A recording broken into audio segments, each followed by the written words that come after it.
அருட்பெருஞ்சோதி அருட்பெருஞ்சோதி தனிப்பெரும் கருணை அருட்பெருஞ்சோதி. எல்லா உயிர்களும் இன்புற்று வாழ்க, வள்ளல் மலரடி வாழ்க வாழ்க, கொல்லா விரதம் போல எல்லாம் ஓங்குக, நல்லோ நினைத்த நலம் பெறுக, நன்றி நினைத்த எல்லோரும் வாழ்க இசைந்து.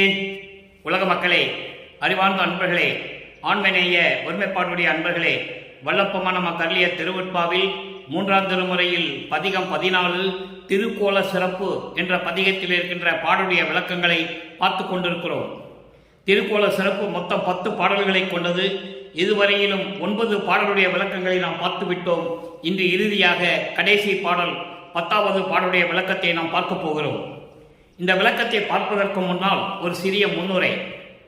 திருக்கோல சிறப்பு என்பது திருவொற்றியூரிலே தியாகராஜ பெருமானுடைய பவனியை பார்த்து, அந்த தெருவிலே பவனி வரும்போது அவருடைய அழகை பார்த்து ரசித்துக் கொண்டிருக்கின்ற ஒரு நிலையை வல்லப்பெருமானவர்கள் இந்த பாடலிலே நாம் கருளியிருக்கிறார்கள். ஒவ்வொரு பாடலிலும் ஒவ்வொரு விதமாக ஒவ்வொரு பொருள்பட இறைவனுடைய உருவத்தை உருவகப்படுத்தி, அப்படிப்பட்ட இறைவனுடைய பவனியை தான் பார்த்தேன், அவருடைய அழகை ரசித்துக் கொண்டிருந்தேன் என்று சொல்லுகிறார். எந்த விதமான அருளையும் பெறவில்லை. காரணம், சமயங்களும் மதங்களும் மார்க்கங்களும் சூழ்ந்திருந்த காலகட்டங்களில் அருட்பெருஞ்சோதி ஆண்டவருடைய திருவிளையாடலினால் உண்மை நிலை மறைக்கப்பட்டு, மறைப்பு நிலையை தன் மகனுக்கு கொடுத்து சமயங்களிலும் மதங்களிலும் மார்க்கங்களிலும் இருக்க செய்கிறார் அருட்பெருஞ்சோதி ஆண்டவர். வல்லப்பமானவர்கள் வருவிக்க உற்று 8 ஆண்டுகள் வரையிலும் தான் யார் என்ற தெரியாத நிலையில் எவ்வளவு மனக்குழப்பத்தில் இருந்தார் என்பதை திருவட்பாவிலே நாம் கண்ட உண்மை. 8 ஆண்டுகள் கழித்து 9வது ஆண்டிலே அருட்பெருஞ்சோதி ஆண்டவர் வந்து ஆட்கொள்ளுகிறார். ஆட்கொண்ட உடனே இறைவனால் வருவிக்க உற்றவன் என்ற நிலை மட்டும் அவருக்கு தெரிகிறது. நமது பிள்ளை பெருமானவர்கள் இறைவனால் வருவிக்க உற்றோம் என்ற நிலை மட்டும் அவருக்கு தெரிகிறது. வேறு எந்த நிலையும் அவருக்கு இல்லை. எல்லா நிலைகளும் மறைப்பு நிலையில் இருந்து கொண்டிருந்தன. அந்த காலகட்டங்களில் சமயங்களும் மதங்களும் மார்க்கங்களும் சூழ்ந்திருந்த காலகட்டங்களில் திருவொற்றியூருக்கு சென்று தியாகராஜ பெருமானை வழிபட வேண்டும், அவரை வணங்கி அருளை பெற வேண்டும் என்ற நோக்கத்தில் திருவொற்றியூருக்கு செல்லுகிறார். திருவொற்றியூருக்கு சென்றவுடனே இறைவன் இவரை பார்த்தவுடனே, அதாவது தியாகராஜ பெருமான் அப்போ சைவ சமயத்திலே இருக்கிற கடவுள்தான் உண்மையான கடவுள் என்று வல்லப்பெருமான் அவர்கள் நம்பிக்கொண்டிருக்கிறார்கள். ஏனென்றால் அவர் சுத்த சன்மார்க்கத்தை பற்றி தெரியாது, அருட்பெருஞ்சோதி ஆண்டவர் என்ற நிலையும் அவருக்கு அப்போ தெரியாது. அந்த நிலையில் மறைப்பு நிலையில் இருந்து கொண்டிருந்தார் என்பதை நீங்கள் மனதில் கவனமாக வைத்துக் கொள்ள வேண்டும். அப்படினால்தான் அந்த திருவொற்பா உங்களுக்கு புரியும். வல்லப்பெருமான் யாருன்னு உங்களுக்கு தெரியும். அப்போ இறைவனால் வருவிக்க உற்று மறைப்பு நிலையில் இருந்த காலகட்டங்களில் அங்கே இருக்கிறார். அப்போ இவரை பார்த்தவுடனே திருவழியாக ஓடுவதும், தியாகராஜ பெருமான் திருவழியாக ஓடுறாரு. இவரை பார்த்த உடனே பாடல்கள் நம்ம அதெல்லாம் விளக்கம் பார்த்து விட்டோம். ஓடுவதும், இவர் நாரையும் கிளிகளையும் தூது அனுப்பியும் எந்த பதில் இல்லாமலும், அதன் பிறகு ஒரு புரத்தி பெண்ணிடம் போய் குறி கேட்பதையும், எந்த விதமான பலனையும் இறைவனிருந்து பெறவில்லை என்ற நிலையில் இருந்து கொண்டிருந்த போது இந்த பதிகத்தை நமக்கு அருளியிருக்கிறார்கள். இந்த பதிகத்தில் என்ன சொல்வார் என்றால், இறைவன் எப்படிப்பட்டவர், தியாகராஜ பெருமான் அவருடைய பவனியை நான் எப்படி பார்த்து மயங்கிய நிலையில் இருந்தேன் என்றெல்லாம் சொல்லிவிடுவார். எந்த அருளையும் பெறவில்லை என்றும் சொல்லுவார். அந்த நிலையை பார்த்த பிறகு, சமரச சுத்த சன்மார்க்கத்தை பெற்ற பிறகு இறைவன் யார் என்பதையும், இறைவனிடம் எப்படியெல்லாம் அருளை பெற்றுக்கொண்டார் என்பதையும், இறுதியாக இறைவனுடைய திருவிளையாடல் நடந்தது என்ற பிரபஞ்சத்தின் உண்மையையும் நல்லா கவனிக்கணும். நீங்க இறைவனுடைய திருவிளையாடல் தான் இதெல்லாம் நடந்தது என்ற பிரபஞ்சத்தின் உண்மையையும், எப்படி இறைவனோடு இரண்டரை கலந்து இறைவன் ஆனார் என்பதையும் இன்று நாம் பார்க்க போகிறோம். நன்றாக கவனித்துக் கொண்டு வாருங்கள். பதிகம் 14 திருக்கோல சிறப்பு 10வது பாடல், இறுதியான பாடல். மாலை மணித்தோள் எட்டுடையார் இறைவனை உருவகப்படுத்துகிறார். இறைவன் எப்படி உருவத்தில் எல்லாம் இருக்கிறார் என்பதை சமயங்களும் மதங்களும் மார்க்கங்களும் வேதங்களும் ஆகம நூல்களும் எப்படியெல்லாம் சொல்லிக் கொண்டிருந்தன என்பதை வல்லப்பெருமானவர்களும் நமது பிள்ளை பெருமானவர்களும் இங்கே கூறுகிறார்கள். இறைவனிடமிருந்து இறைவன் தன் பிள்ளைக்கு செல்வப்பிள்ளை என்று பெயரிட்டு வளர்த்து கொண்டிருந்த காலகட்டத்தில் தான் ஒரு தாயின் வழியாக இந்த மண்ணிலைக்கு வருவிக்க செய்தார். சமரச சுத்த சன்மார்க்கத்தை உலக மக்களுக்கு தெரியப்படுத்த வேண்டும் என்பதற்காக. ஏனென்றால் சமயங்களும் மதங்களும் மார்க்கனுடைய நிலைகள் முடிந்து விட்டது. ஆயுள் காலம் முடிந்து விட்டது. 4 யுகங்களின் ஆயுள் காலம் முடிந்து விட்டது. கிரேதயுகம், திரேதயுகம், துவாரயுகம், கலியுகம் முடிந்து விட்டது.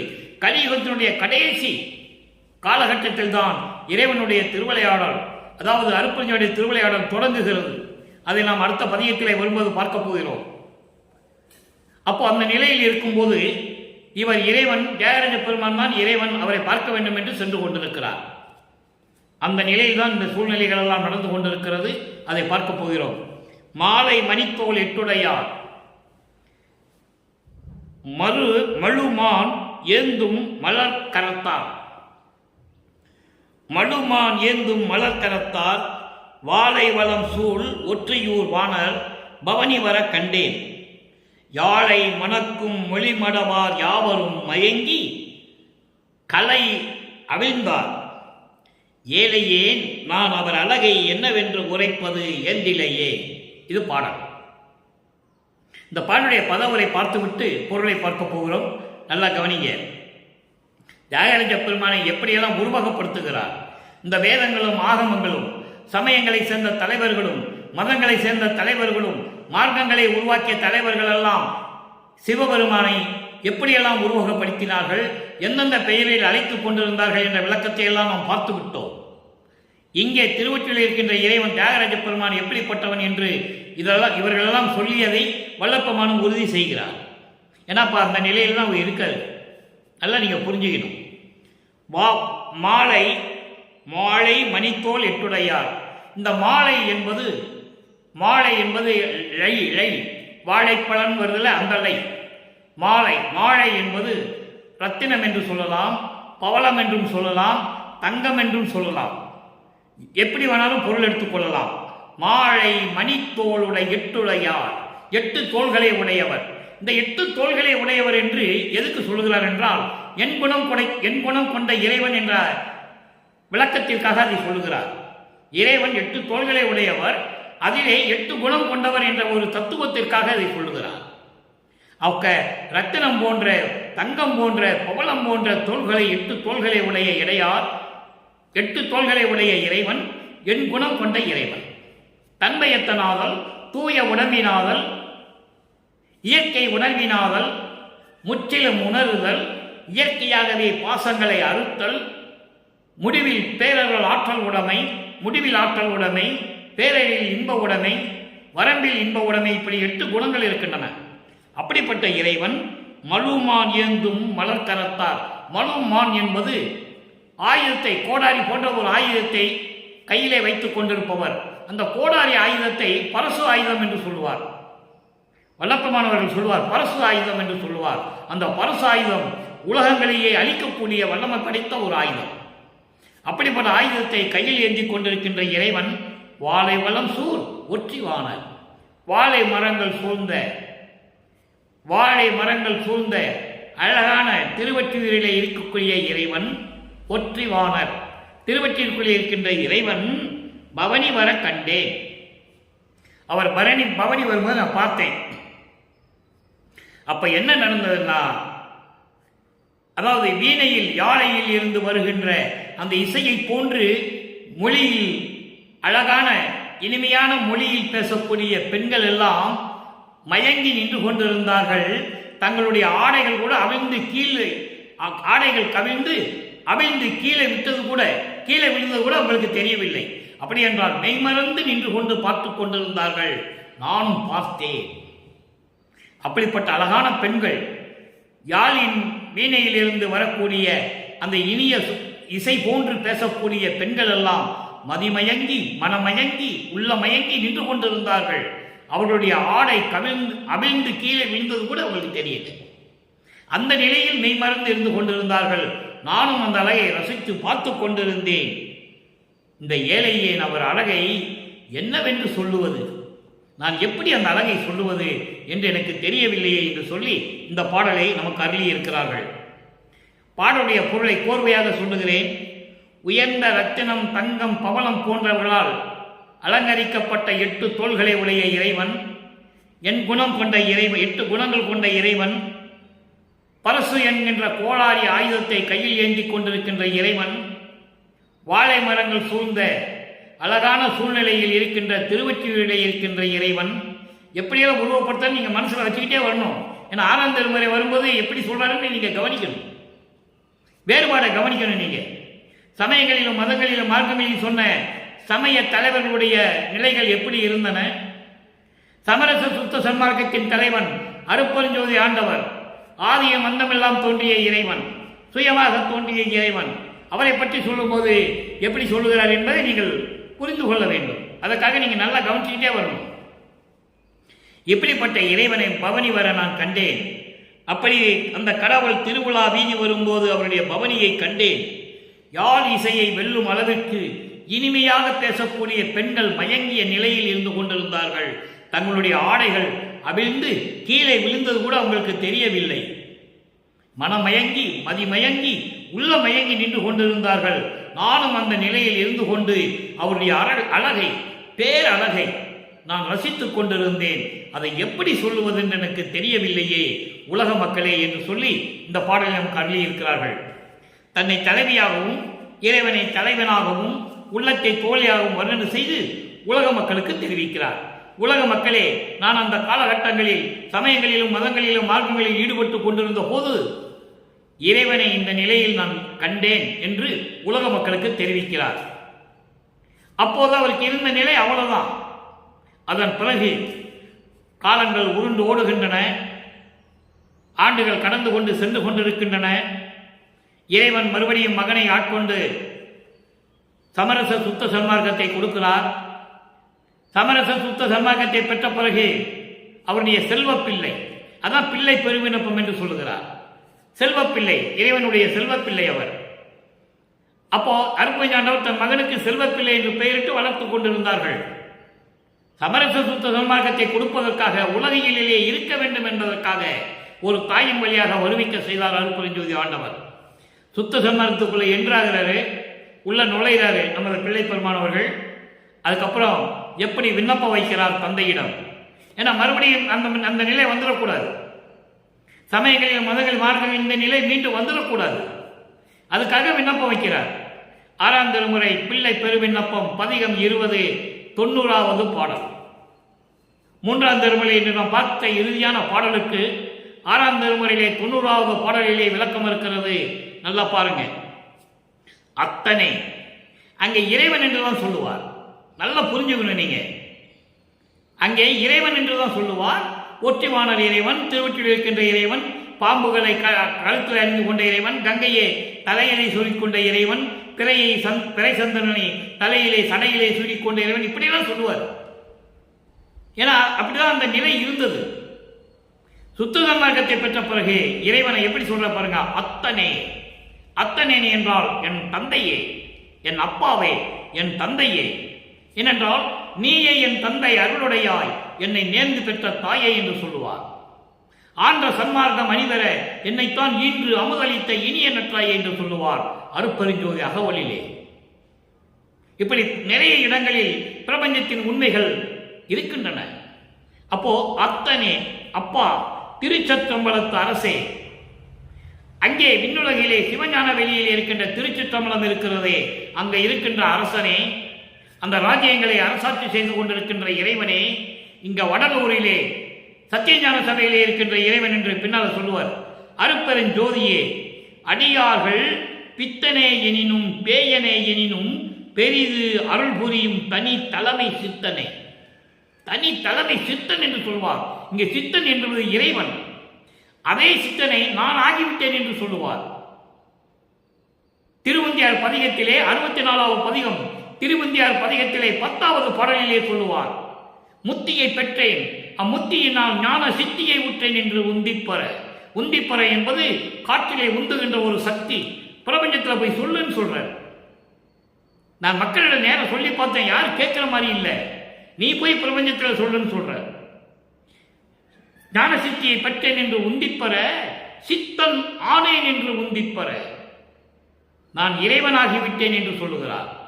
அதை இங்க சொல்றாரே, இப்படியெல்லாம் இருக்கின்ற அடியார்கள் பித்தனை எனினும், அடியார்கள் பைத்தியக்காரர்கள், அறிவில்லாதவர்கள், அறியாமையில் இருந்தாலும் கூட இங்க அடியார்கள் யாரு? சுத்த சன்மார்க்கத்தை சேர்ந்தவர்கள்.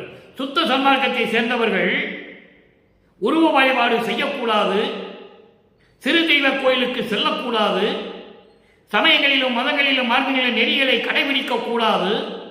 அப்படி கூடாமல் கடைபிடிக்காமல் இருக்கின்ற பைத்தியக்காரர்கள், அறியாமையில் இருக்கிறவர்கள் என்றாலும் சரி, பேய் குணம் கொண்டவர்கள் இருந்தாலும் சரி, பேய் குணம் என்பது சிறு தெய்வங்களை வழிபாடு செய்வர்கள் இருந்தாலும் சுத்த சன்மார்க்கத்தில் இருக்கிறார்கள். நல்ல கவனிச்சுக்கணும் நீங்க இந்த பொருளை. இறைவன் அருளிய விளக்கம் என் சொந்த கருத்து அல்ல, சுத்த சன்மார்க்கத்தின் விளக்கம். சுத்த சன்மார்க்கத்தில் இருக்கின்ற அடியார்கள் கூட, சாதுக்கள் கூட சமாதி வழிபாடுக்கு சென்று கொண்டிருக்கிறார்கள், சிறு தெய்வ இடங்களுக்கு சென்று கொண்டிருக்கிறார்கள். சிறு தெய்வம் என்பது அருப்பஞ்சாண்டை தவிர இது எல்லாமே சிறு தெய்வம் தான். மறந்தும் என்ற நாவால் உரைக்க மாட்டேன் சிறு தெய்வ நாமங்களை என்று சொல்லுவார். உன்னை தவிர நான் யாரையும் கூப்பிட மாட்டேன், கும்பிட மாட்டேன், பேச மாட்டேன்னு சொல்லுவார். அப்படி அவர்கள் சுத்த சன்மார்க்கத்தில் இருந்தவர்கள் இருந்தாலும் கூட அறியாமையில் இருந்து கொண்டிருக்கிறார்கள், சிறு தெய்வ வழிபாடுகளை மேற்கொண்டு கொண்டு இருந்திருக்கிறார்கள். அப்படி இருந்தாலும் கூட அவர்கள் சுத்த சன்மார்க்கத்தில் இருப்பதனால், நல்லா புரிஞ்சுக்கணும், சுத்த சன்மார்க்கத்தில் இருப்பதனால் அருள் புரியும் தனித்தலைமை சித்தனை. தனித்தலைமை, யாரிடம் ஒப்பிட முடியாத தலைமை கொண்ட இறைவன், தனிப்பெரும்பதி என்று சொல்லுவார். அதனால்தான் இந்த வார்த்தையை பயன்படுத்துகிறாரே, அடியார்கள் பித்தனை எனினும் பேயனை எனினும். சுத்த சன்மார்க்கத்தில் இருந்து கொண்டு இந்த நிலைகளெல்லாம் கொண்டிருக்கிறார்கள் என்றாலும் கூட அவர்களுக்கு நீ அருளை கொடுத்து கொண்டிருக்கிறாய். தெளிவா சொல்ற. அதுபோல மட்டுமல்ல, எல்லாம் செய்திட வல்ல செல்வனே, அருள் செல்வனே, எல்லாம் செய்யக்கூடிய அருள் செல்வனே, சிறப்பனே, சிறப்பாக விளங்கிக் கொண்டிருக்கின்ற இறைவனே. இங்க பாருங்க, அடுத்த வரி சொல்றார் பாருங்க, சிவனே. சுத்த சன்மார்க்கத்திலே சிவன் என்பது சிவம் என்று பொருள். இம்மு இன்னா மறிவி இருக்கிறது, அதை மறிவி இருக்கிறது பின்னாலே சொல்ற பாருங்க, சுத்தனே. ஏன் சிவனேன்னு சொல்லிட்டு சுத்தனேன்னு சொல்றாருன்னு நீங்க புரிஞ்சுக்கணும். சிவன் வேறு, சிவம் வேறு. இங்கே சிவம் தான் சிவனாக மறிவி இருக்கிறது, இம்மு இன்னாக மறிவி இருக்கிறது. அதனால குழப்பம் வந்துடக்கூடாதுக்காக பின்னால சுத்தனேன்னு சொல்றாரு. சுத்தனே என்பது தூய்மையானவனே, தூய்மையானவன் என்பது சமரச சுத்த சன்மார்க்க தலைவனே. அதனால பின்னால சுத்தனேன்னு சொல்றாரு. நல்லா புரிஞ்சுக்கணும் நீங்க. என்னடா இவரு அருப்பறிஞன் சொல்றாரு, இங்க சிவன் சொல்றாரு நீங்க நினைக்கக்கூடாது. இது அவர்கள் அறிவு விளக்கத்திற்கு ஏற்றபடி வல்லப்பமான்கள் நமக்கு அருளி இருக்கிறார்கள்.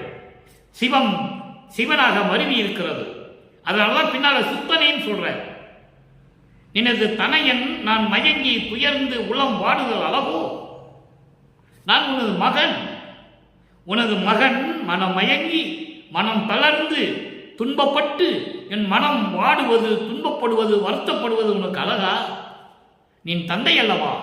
மகன் வருத்தப்படுவதும் துன்பப்படுவதும் உனக்கு அழகா? இது தேவையா என்று விண்ணப்பம் வைக்கிறார். இப்ப விண்ணப்பம் வச்சாச்சு. அடுத்து அதனுடைய அனுபவம் போக நிலையம், அந்த அனுபவம் நிலை பேரின்பத்துடைய நிலை எப்படி இருக்கும்? விண்ணப்பம் வச்சாச்சு, சமயங்களையும் மதங்களையும் மார்க்கங்களையும் தாண்டி உள்ள வந்தாச்சு, சுத்த சன்மார்க்கத்தை வாங்கியாச்சு. வாங்கின உடனே விண்ணப்பம் வச்சாச்சு அப்பா கிட்ட. விண்ணப்பம் வச்ச பிறகு அந்த பேரின்பத்துடைய நிலை, அந்த இருக்கும் இடம் எப்படிப்பட்ட இடம்? 6ஆம் திருமுறை அனுபவ நிலையம் 10வது பாடல், இறுதியான பாடல். 3ஆம் திருமுறையிலே இருக்கின்ற இறுதியான பாடலுக்கு இங்கே இறுதியான விளக்கம். களிப்புறும் அடியேன் கையிலே கிடைத்த கற்பக தீஞ்சுவை கனியே. வரி வரியா சொல்றேன், 4 வரி தான். முதல் வரி, களிப்புறும் அடியேன் கையிலே கிடைத்த கற்பக தீஞ்சுவை கனியே. களிப்புறும் அடியேன், களிப்புறும் என்றால் உன்னிடமிருந்து அன்பை பெற்றுக் கொண்ட இந்த அடியேன், அடியேன் மகனை அடியேன் என்று சொல்லுகிறார். அப்படிப்பட்ட இந்த அடியேன் கையில் கிடைத்த பேரின்பமான அளவில்லாத அருள் கொடையை கொண்ட இறைவனே. கற்பகம் என்பது கற்பக விருட்சம் என்று சொல்லுவார்கள். கற்பக விருட்சம் அருள் கொடை கொடுக்கக்கூடிய ஒரு நிலை அது. அந்த மரத்திலே கிடைத்த, மரத்திலே பழுத்த கனி என்று சொல்லுகிறார் இறைவனே. அளவிலா அருளை கொண்ட இறைவனே, என் கையில் கிடைத்த இறைவனே, வெளிப்புறத்து ஓங்கும் விளக்கமே. வெளிப்புறத்து ஓங்கும் விளக்கமே.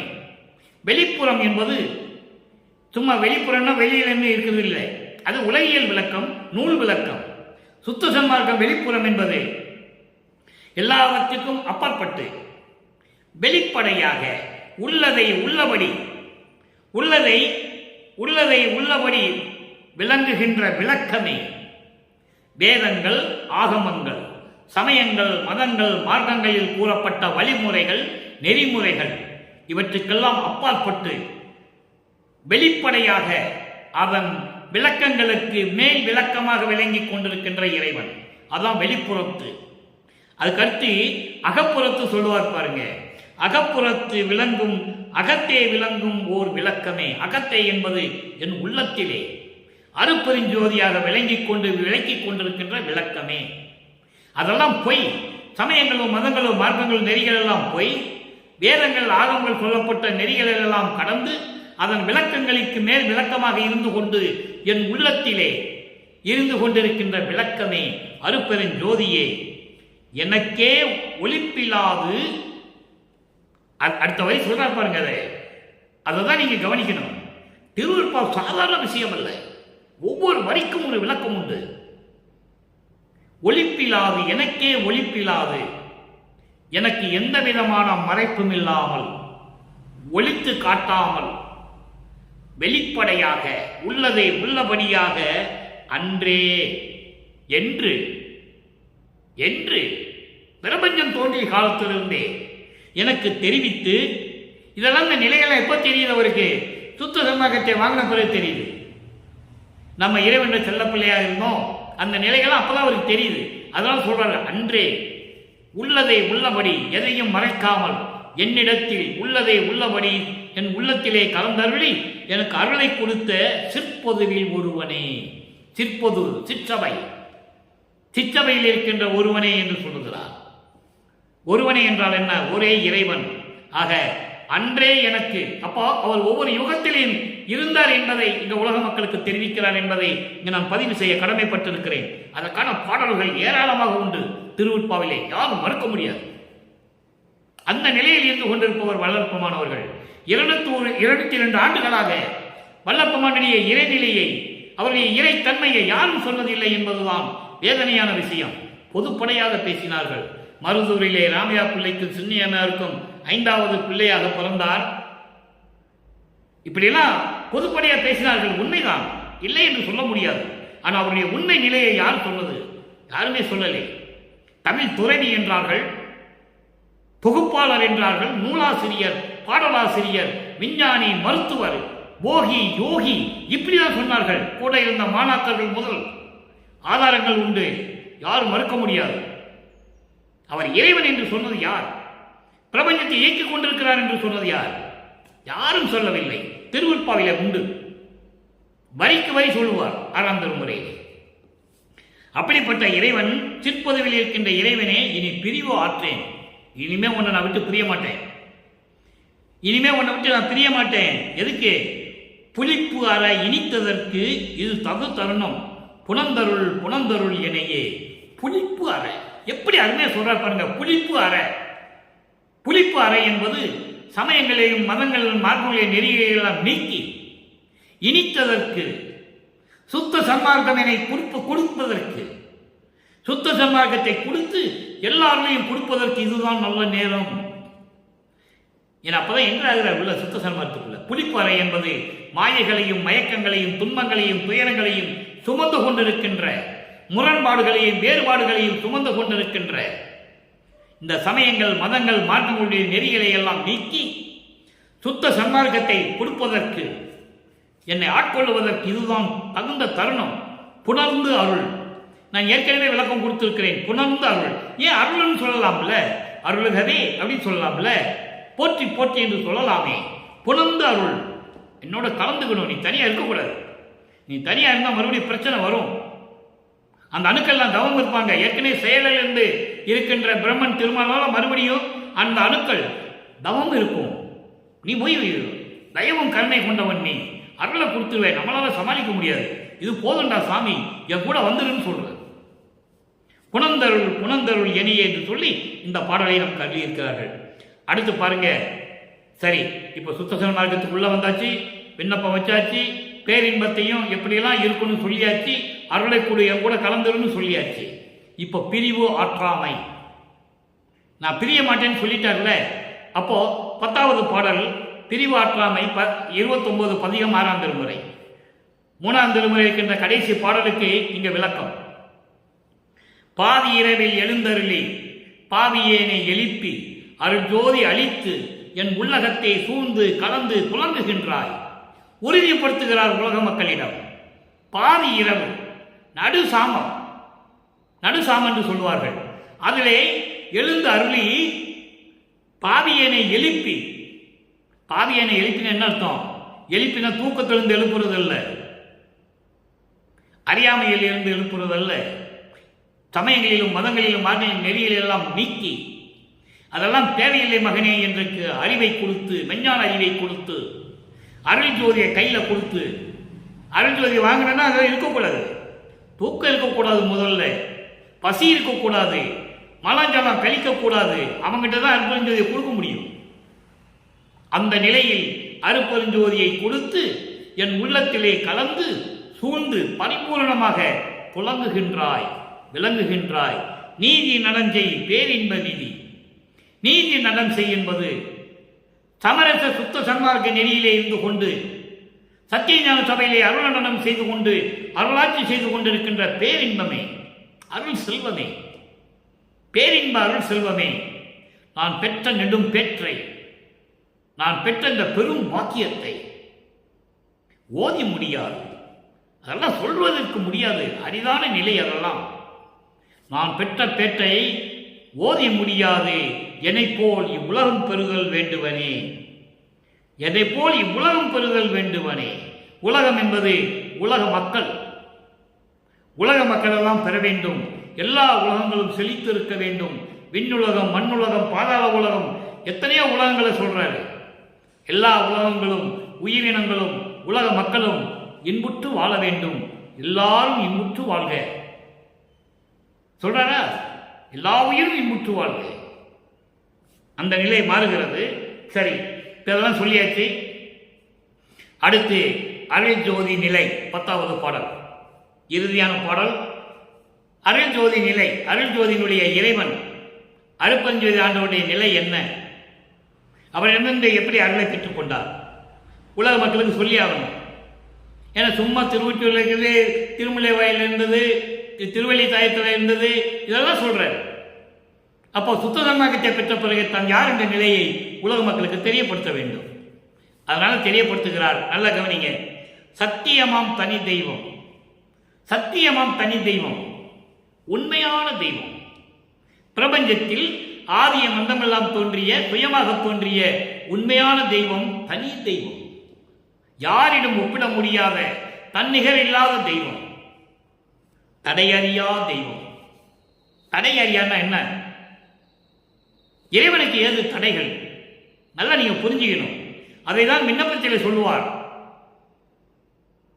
எல்லாம் உடைய அருப்பெருஞ்சோதி அற்புத கடவுளே, இது தொடங்கி எக்காலத்தும் சுத்த சன்மார்க்கத்தின் முக்கிய தடைகளாகிய, எதை தடைகள் சொல்றாரே?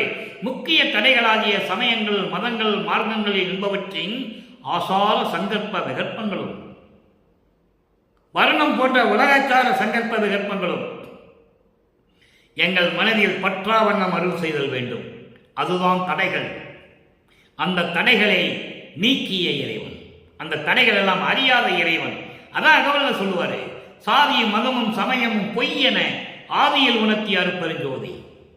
சாதியும் மதமும் சமயமும் காணா ஆதியானதையாம் அருப்பெருஞ்சோதி. அதுக்குதான் இங்க சொல்றாரு தடையறியா தெய்வம். இவ்வளவு விளக்கங்கள் இருக்கிற நண்பர்களே, சாதாரண விஷயம் அல்ல திருவருட்பா. ஒவ்வொரு வரிக்கும் ஒரு விளக்கம் உண்டு. அடுத்து பாருங்க, சக்திகள் எல்லாம் விளங்க தானே ஓங்கும் தெய்வம். எல்லா சக்திகளும் தன்னுடைய அருள் வல்லமைகள் எல்லாம் இந்த பிரபஞ்சத்தில் விளங்க வேண்டும் என்பதற்காக இருக்கின்ற தெய்வம், தானே ஓங்கும் தெய்வம்.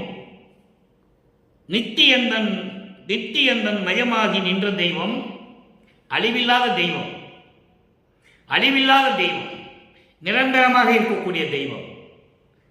மற்றவர்கள்லாம் பதத்தலைவர்கள்லாம் பிறந்து இறந்து மறுபடியும் அவதாரம் எடுக்கணும். பிரம்மனும் சரி, திருமாலும் சரி, யாராக இருந்தாலும் சரி, சமய தலைவர்கள், புறத்தலைவர்கள், மார்க்கங்களின் தலைவர்கள் யாராக இருந்தாலும் சரி, பிறக்கணும். அந்த பிறப்பிலே இறைவனை பற்றி பாடி அருளை பெற வேண்டும், இறக்க வேண்டும், அப்புறம் மறுபடியும் வரணும். ஆனால் இவர் அப்படி அல்ல. நித்தியதன் மயமாக்கி நின்ற தெய்வம், எல்லா நிலைகளும் தன் அருள்வெளியில் நிலைக்க வைத்த தெய்வம், எல்லா அருள்களையும் தன்னோடு வைத்துக் கொண்டு சிவஞான வெளியிலே, அதாவது 16வது வெளியிலே சரியை கிரிய யோகம் என்ற நிலைகளை எல்லாம் கடந்து, அந்த தடைகளை எல்லாம் கடந்து, அந்த 12 நிலைகளை எல்லாம் கடந்து 13வது நிலையாகிய ஞான சரியிலிருந்து தொடங்கி 16வது நிலையில் எல்லார்களையும் பெற்றுக் கொண்டு இருக்கின்ற தெய்வம். பத்தி வலைப்படுகின்ற தெய்வம், எனக்கு எல்லாம் பரிசளித்து அழியா பதத்தில் வைத்த தெய்வம். அதுதான் தசரூரானர் மாதிரி முடிச்சாச்சு. பத்தி வலைப்படுகின்ற தெய்வம். நாம் உளமாற விரும்பி வணங்கினால் வலையில் அகப்படக்கூடிய தெய்வம். நாம் மனமாற உளமாற அவரை விரும்பி நம்பி பற்று வைத்து வணங்கினால் நம் அன்பு என்னும் வலைக்குள் அடங்குகின்ற தெய்வம்.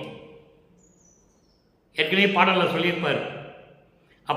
அப்படிப்பட்ட தெய்வம் எனக்கு எல்லாம் பரிசும் அளித்து எல்லா அருள்களையும் கொடுத்து, எல்லா அருள்களையும் ஒன்று கூட மிச்சம் பாக்கி கிடையாது, எச்சம் இல்லை என்று சொல்லுவார். ஒரு பாடலே அருமையா இருக்கும்.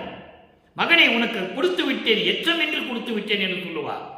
எதுவும் மிச்சம் மீதியே கிடையாது, முழுமையாக கொடுத்துட்டேன்னு சொல்லுவார். அருப்பெருஞ்சோதி மகன்கிட்ட சொல்லுவார், அருப்பாவில் இருக்கு. அப்படிப்பட்ட எல்லா அருளையும் பெற்று எல்லாம் பரிசு பெற்று அழியா பதத்தில் வைத்த தெய்வம். பதம் என்பது அழியாத நிலையில் மரணமில்லா பெருவாழ்வில் என்னை வைத்துக் கொண்டிருக்கின்ற தெய்வம் அருப்பெருஞ்சோதி. சித்தியெல்லாம் தரும் தெய்வம், எல்லா அருள்களையும் கொடுக்கக்கூடிய தெய்வம், சித்தாந்த தெய்வம். சித்தாந்த தெய்வம் என்பது ஆகம விதிகளின்படி அந்த விளக்கங்கள் இருக்கின்றன அல்லவா, அதுக்கு மேல் இருக்கின்ற தெய்வம். ஆகமங்களுடைய விளக்கங்களுக்கு மேல் விளங்கி கொண்டிருக்கின்ற தெய்வம், அதாவது அத்துவிதம் என்று சொல்லுவார். நீ நான் என்ற வேறுபாடு இல்லாத தெய்வம்.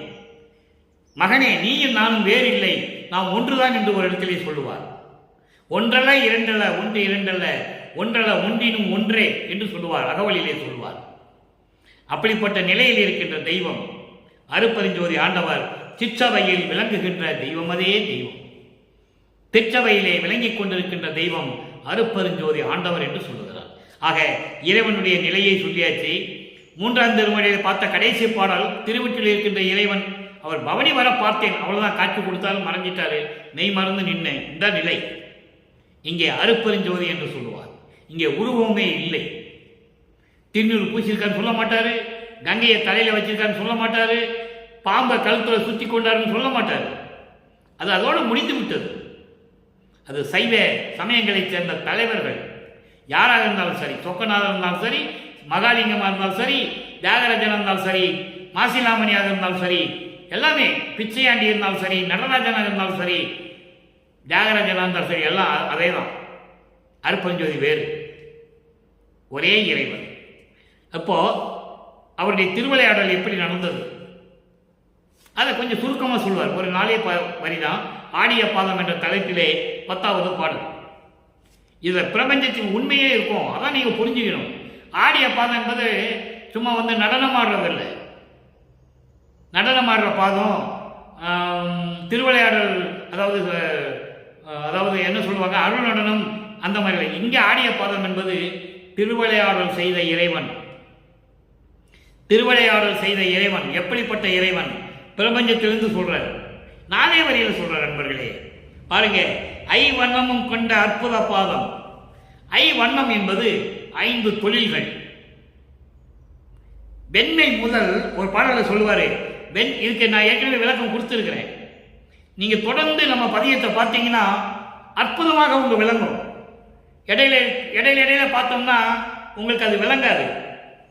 இந்த ஐவண்ணத்துக்கு விளக்கம் நான் ஏற்கனவே கொடுத்துருக்கேன். ஐவண்ணம் என்பது 5 வகையான தொழில்கள், 5 வகையான பூதங்கள், 5 வகையான ஐம்பொறிகள், 5 வகையான கண்ணேந்திரங்கள், இதெல்லாம் அஞ்சஞ்சா இருக்கும்.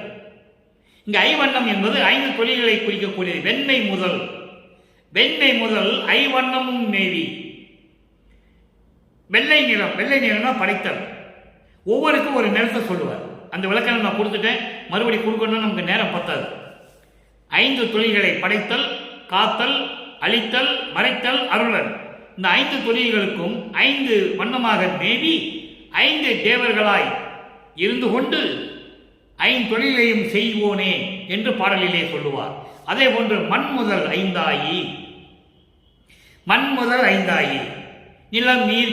நிலம் நீர் நெருப்பு காற்றாகாயம் 5 பூதங்களாகி 5 பொறிகளாகி, கண் காது மூக்கு வாய்மை பொறிகளாகி, கண்ணேந்திரங்களாகி, வாக்கு கை கால் அபானம் குறி என்ற இதுவும் 5 ஆகி, இப்படியெல்லாம் சொல்லுவார். இப்படியெல்லாம் செய்து கொண்டு அற்புதமாக திருவிளையாடல் செய்த இறைவனே, அப்படிப்பட்ட திருவடிகளை கொண்ட இறைவனே, அபயர் எல்லாருக்கும் அமிர்தமான பாதம். அபயர் என்பது சுத்த சன்மார்க்கத்தில் இருந்து கொண்டு இருக்கின்ற அன்பர்கள். சமயங்களிலும் மதங்களிலும் மார்க்கங்களில் இருந்தாலும் கூட கொலையும் கொலையும் தவிர்த்த அன்பர்கள், ஜீவகாரண்ய ஒழுக்கத்தில் சைவ நெறியில் இருந்து கொண்டிருக்கின்றவர்கள், இவர்களுக்கெல்லாம் அருளை கொடுக்கக்கூடிய அமுதமான இறைவன். அடுத்து சொல்ற பாருங்க, கைவண்ண நெல்லிக்கனியாகும் பாதம். உள்ளங்கையில கடிச்ச நெல்லிக்கனி மாதிரி இருக்கப்பன்னு சொல்லுவாங்க உலகியல்ல. ஏண்டா இவ்வளவு அறிவில்லாமல் இருக்கிற நெல்லி உள்ளங்கையில நெல்லிக்கனி இருக்குது, அதை முன்னால் நடைமுறைப்படுத்த முடியலன்னு சொல்லுவாங்க உலகியல் விளக்கம். அதே போன்று என் உள்ளங்கையில் அருள் கொடையை கொடுத்த இறைவன் அருட்பெருஞ்சோதி என்று சொல்லுகிறார். எனவே அன்பர்களே, இறுதியான கட்டத்திற்கு வந்திருக்கிறோம். 147வது பதிகம் அனுபவ மாலை. அங்கே 3ஆம் திருமுறையிலே 10வது பாடலில் நின்ற பார்த்த பாடலிலே தோழியிடம் சொல்லுவார், தலைவி தோழியிடம் சொல்லுவார், நான் இறைவனுடைய அழகை பார்த்தேன். மங்கையர்கள் எல்லாம் யாழில் இருந்து வரக்கூடிய இன்னிசை போன்று இனிமையாக பேசக்கூடிய மங்கையர்கள் எல்லாம், பெண்கள் எல்லாம் மதிமயங்கி நின்று கொண்டிருந்தார்கள். அப்படியெல்லாம் சொல்லுவார். இங்கே தோழியிடம் எப்படி சொல்லுகிறார், எப்படி இறைவன் ஆகிறார், உலக மக்களுக்கு என்ன தெரிவிக்கிறார், நல்லா கவனிச்சுட்டவங்க. தலைவனை பற்றி, தன்னை தலைவியாகவும் அருட்பெருஞ்சோதி ஆண்டவரை தலைவனாகவும், தன்னை தலைவியாகவும் இறைவனை கணவனாகவும் அதை எப்படியெல்லாம் பெற்றுக்கொண்டார் என்பதை தோழியிடம் சொல்லுவது போல, உள்ளத்திடம் சொல்லுவது போல உலக மக்களுக்கு தெரிவித்துக் கொண்டிருக்கிறார். நல்ல கவனிங்க. 100வது பாடல் அனுபவமானியுடைய கடைசி பாடல். இங்கே திருவிளையாடலை பற்றி சொல்லுவார்.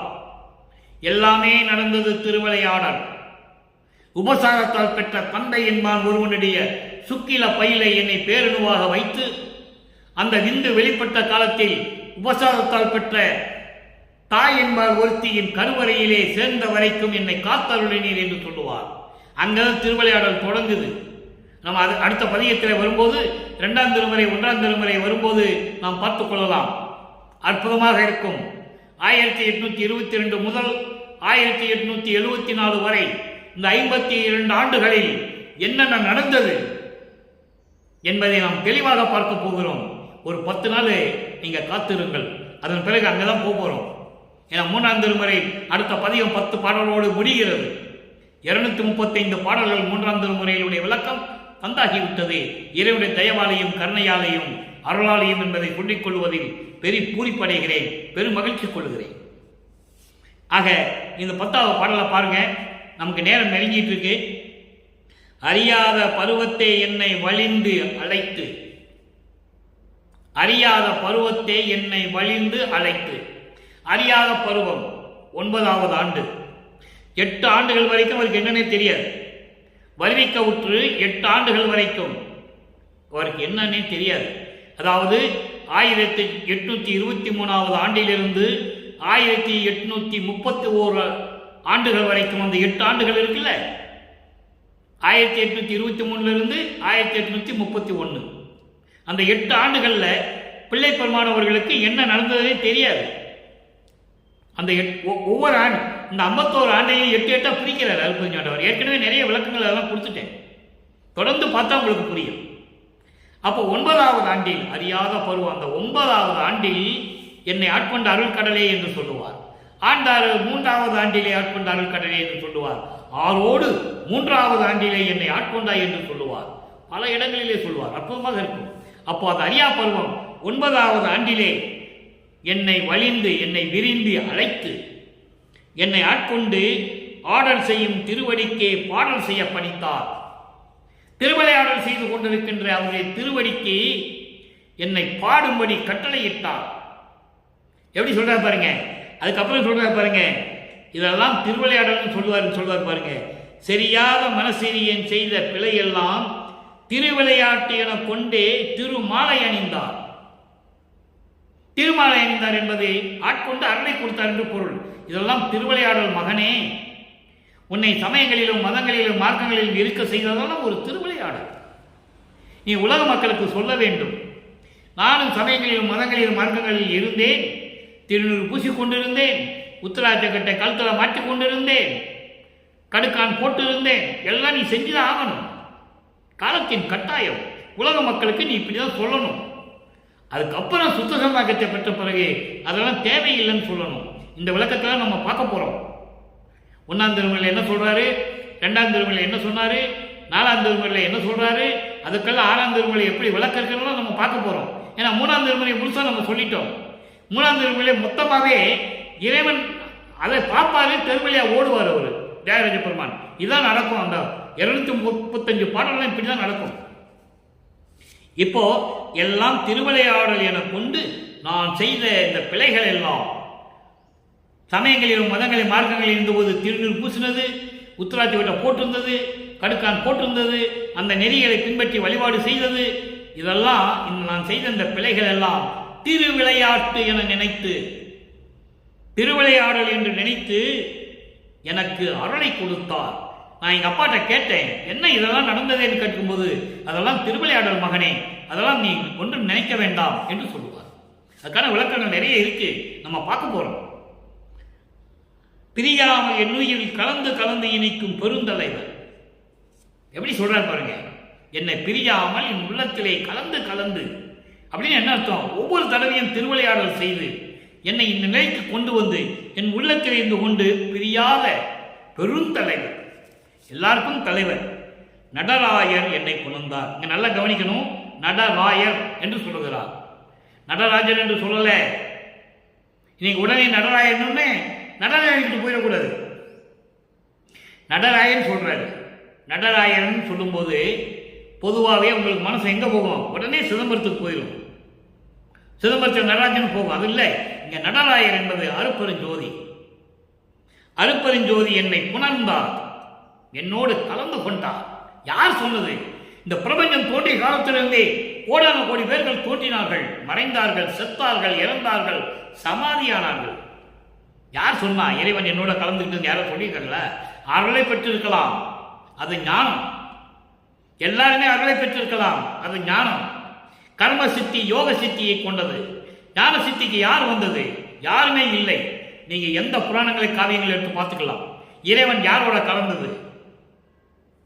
இவரோட தான் கலந்தார், மகனோட. ஏன்னா திருவிளையாடல் முடியணும். இந்த நடந்த 52 வருடங்கள் திருவிளையாடல் முடியும் இல்லை, முடிவுக்கு வர வேண்டும். அதனால இறுதியாக இறைவன் மகனோடு 2 கலந்து கொள்ளுகிறார், மகனை இறைவனாக்குகிறார் சொல்றார். அடுத்ததான் சொல்றாரு, அருளால் அருளாம் அறிவாளர் புறப்புணர்ச்சி.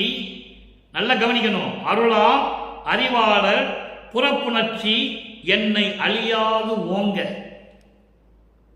மெஞ்ஞான அறிவு கொண்ட மெஞ்ஞான அருளை உடைய இறைவன் அவர் என்னை கட்டி தழுவும்